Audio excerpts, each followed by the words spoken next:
आप लोग अपने लिए साड़ी नहीं खरीद रही मेरी बहनों, आप अपने बच्चों के लिए कफन खरीद रही है। अब्दुल के पास सामान एक और नई वीडियो के साथ आज इस औरत ने भी अपनी औकात दिखा दी। चलिए वीडियो देखते हैं। ओरिजिनल वीडियो का लिंक डिस्क्रिप्शन में है। चलिए वीडियो देखते हैं। मोहतरम दोस्तों, बुजुर्गों, बच्चों, नौजवान साथियों, इस्लाम की पर्दानशीन ख़वातीन उम्मत, अस्सलामु अलैकुम वरहमतुल्लाहि वबरकातुहू। एक वीडियो व्हाट्सएप पर मुझे भेजी गई, हमारे किसी सब्सक्राइबर ने, हमारे किसी भाई ने भेजी है, शायद आप लोगों तक शेयर करने के लिए, आप लोगों तक पहुंचाने के लिए, इसकी औकात इसको याद दिलाने के लिए। इस कदर नफरत का बीज बोया जा रहा है। सब जानते हैं आए दिन सोशल मीडिया का दौर है, किस तरह की वीडियोस नज़रों के सामने आ जाती हैं। लेकिन इस वीडियो को देख करके ऐसा लगा कि हाँ, ख़वातीन औरतों के दिलों में भी, हिंदू औरतों के दिलों में भी अच्छी खासी नफ़रत है मुसलमानों के लिए। किस कदर नफ़रत निकल रही है इसकी ज़बान से, किस तरह जहर मुसलमानों के ख़िलाफ़ इसकी ज़बान से निकल रहा है।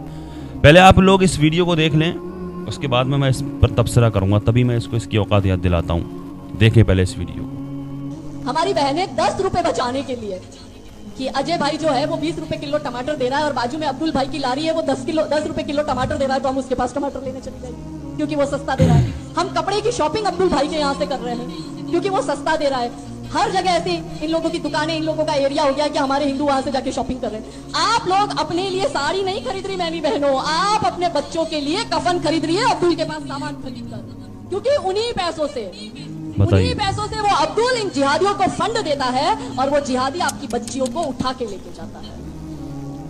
अब इससे बचने के लिए हमें क्या करना है? सबसे पहले मेरी बहन, सुबह उठती हो तो सबसे पहले कौन डोरबेल बजाता है? दूध वाला। तो आपका दूध वाला हिंदू होना चाहिए। उसके बाद आप निकलती हो मार्केट में ताजा सब्जी लेने, फल फ्रूट लेने, क्योंकि खाना बनाना है, तो आपका सब्जी वाला हिंदू होना चाहिए, आपका फल फ्रूट वाला हिंदू होना चाहिए।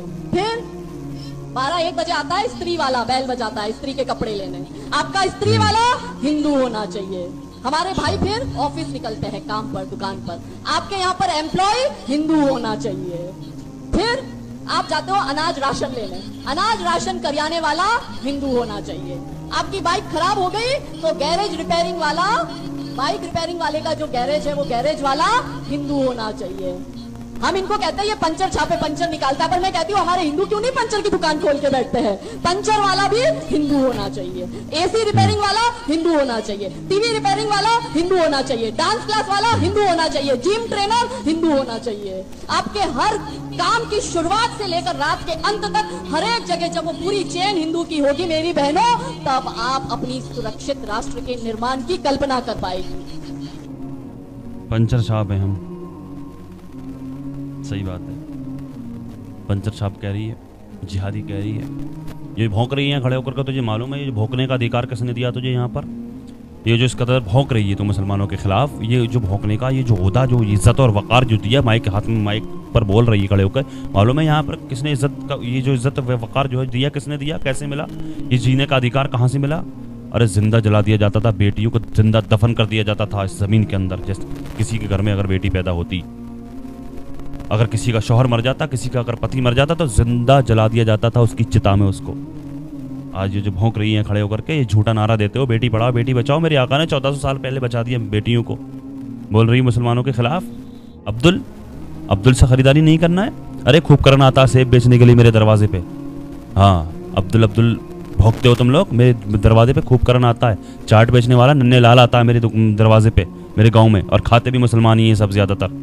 सब्जी बेचने वाला भी हिंदू आता है। मुसलमानों ने अगर खरीदारी बंद कर दी ना तो जीना दुश्वार हो जाएगा तुम लोगों का, भूखे मरने लगोगे तुम। मुसलमानों के बराबर खा लोगे तुम, मुसलमानों के बराबर खर्च कर लोगे तुम, तुम्हारी बस की बात है। और ये जो कानों में पहने हुई है ना, ये जेबरात जो पहने हुई है, ये किसका? ये मुसलमानों का नहीं है? क्यों पहने हुई? निकाल कर फेंकना है इसको, बोल रही मुसलमानों के खिलाफ। और ये ज़िंदगी जीने का अधिकार जो हक दिलाया ना, ये जो अधिकार दिलाया औरतों को, ये मेरे नबी का सदका है। हाँ, बोल रही है यहाँ पर खड़े होकर बकवास कर रही है मुसलमानों के खिलाफ। जिहादी होता है मुसलमान? किसको कहते हैं जिहाद? क्या मतलब होता है जिहाद का? बोलने तो लगे हो तुम लोग। जिहाद जिहादी क्या होता है? जिहाद किसको कहते हैं? जिहाद कहते हैं, जिहाद का मतलब होता है संघर्ष, जिहाद का मतलब होता है स्ट्रगल करना। जिहाद को तो ये समझ लिया बिल्कुल जिहादी कि जिहादी लड़कियों को उठा करके ले जाते हैं। किसकी लड़की को उठाया? किसी मुसलमान ने? अगर मुसलमान भी है, हिंदू भी, कोई भी है, तो दिलाओ ना सजा। अगर कोई इस तरह की बात करता है, अगर इस तरह की हरकतें करता है तो मना कब करते हैं? तुम कितने बड़े मर्द हो मालूम है, एक एक इकट्ठा होकर के एक 20-30 से कम क्या होते हो किसी अकेले मुसलमान को मोबाइल लिंचिंग करके मार देते हो तुम। ये ज़िंदगी जीने का अधिकार औरतों को दिलाया तो मेरे आका ने दिलाया। देख ये मैं नहीं कह रहा हूँ इस बात को, देख ये मुसलमान भी नहीं है, मैं ही नहीं कह रहा हूँ इस बात को, सिर्फ मैं ही नहीं कह रहा हूँ। सुन ये क्या कह रहे हैं, सुनो इसको भी। आप कभी इस्लाम की हिस्ट्री पढ़ो, पूरी दुनिया में अंधेरा था, पूरी दुनिया में।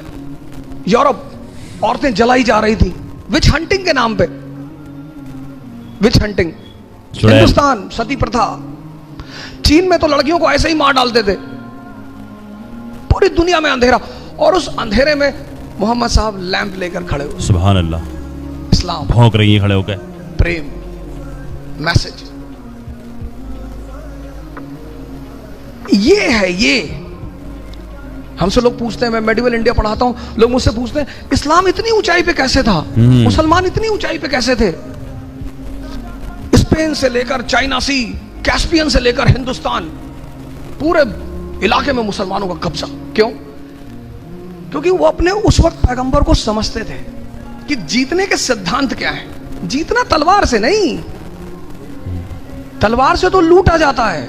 चोर किस चीज का इस्तेमाल करता है? तलवार का। इन्होंने मुझसे पूछा कि हम इंस्टीट्यूट का नाम क्या रखें। हमने कहा इकरा रखो, बड़ा अंधेरा है दुनिया में। इकरा मतलब पढ़ो। आज सबसे ज्यादा एजुकेशन में हिंदुस्तान में कौन पिछड़ा? मुसलमान। पैगंबर हमारा कह रहा है, हमारा, वो हम सब के पैगंबर है, किसी खास विशेष के नहीं है। वो कहता पढ़ो, समझो। तैफ शहर का नाम सुना होगा, काफी ताइफ लोग बैठे हो। तैफ, वहां के लोग हुजूर साहब को पत्थर मारते, गाली देते थे।